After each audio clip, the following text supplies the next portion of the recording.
مولا علی شیر خدا سے ایک بار کسی نے پوچھا کہ حضور یہ بتائیں وضو کی ابتدا کیسے ہوئی؟ میں اور آپ وضو تو کرتے ہیں نا، آؤ میں آپ کو بتاتا ہوں مولا علی نے کیا جواب دیا۔ مولا علی شیر خدا نے فرمایا کہ جب اللہ کریم نے فرشتوں کو فرمایا تھا نا کہ میں زمین پر اپنا ایک خلیفہ بنانا چاہتا ہوں، میں زمین میں اپنا نائب بنانے والا ہوں، تو فرشتوں نے جواب میں کیا کہا تھا؟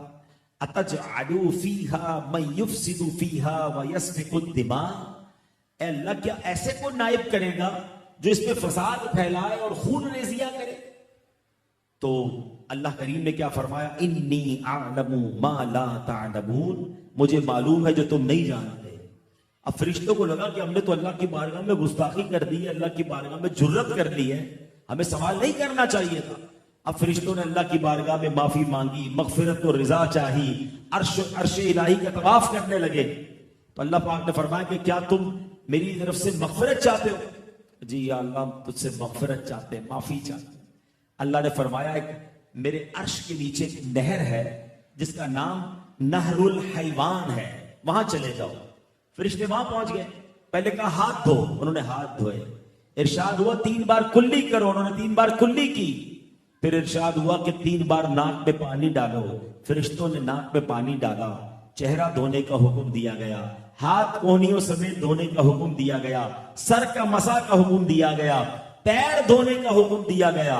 سبحان اللہ۔ پھر اللہ کریم نے فرمایا اب کہو سبحانک اللہم وبحمدک اشہد ان لا الہ الا انت استغفرک واتوب الیک۔ فرشتوں نے ایسا کر لیا۔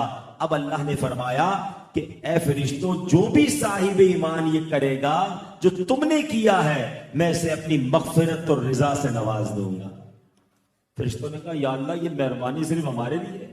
فرمایا نہیں، صرف تمہارے لیے نہیں بلکہ جسے میں خلیفہ بناؤں گا، حضرت آدم علیہ السلام، اس کی اولاد کے لیے بھی یہ فضیلت ہے، یعنی اولاد آدم میں سے بھی جو یہ عمل کرے گا یعنی وضو کرے گا میں اس کی مغفرت فرما دوں گا۔ تو وضو کی ابتدا فرشتوں سے ہوئی ہے، وضو کا طریقہ اللہ نے فرشتوں کو بتایا ہے، اور سبحان اللہ یہ ہم پر مہربانی کی گئی۔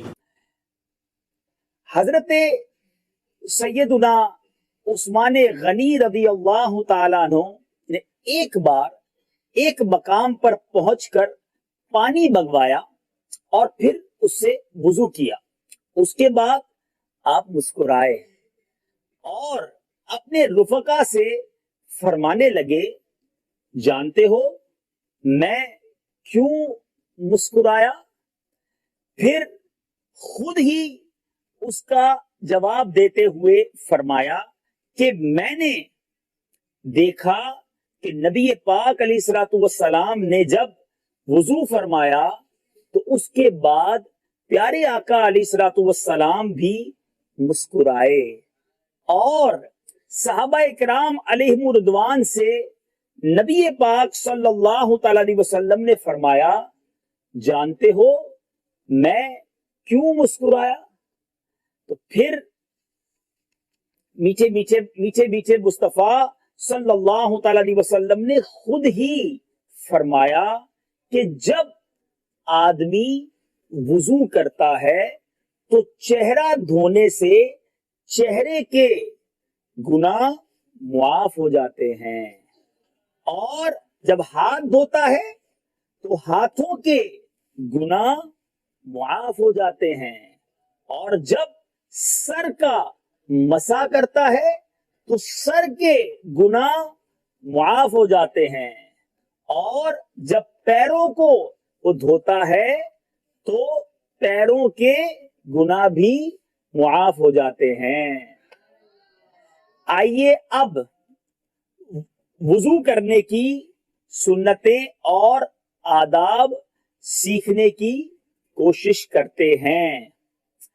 وضو کرنے کے لیے اس سے پہلے نیت کرنا یہ سنت مبارکہ ہے۔ اچھا یاد رہے کہ وضو کی 14 سنتیں ہیں۔ کتنی ہیں؟ 14 سنتیں ہیں، آپ نے یاد رکھنا ہے، ٹھیک ہے؟ اچھا دوسری سنت کیا ہے؟ کعبۃ اللہ شریف کی طرف رخ کر کے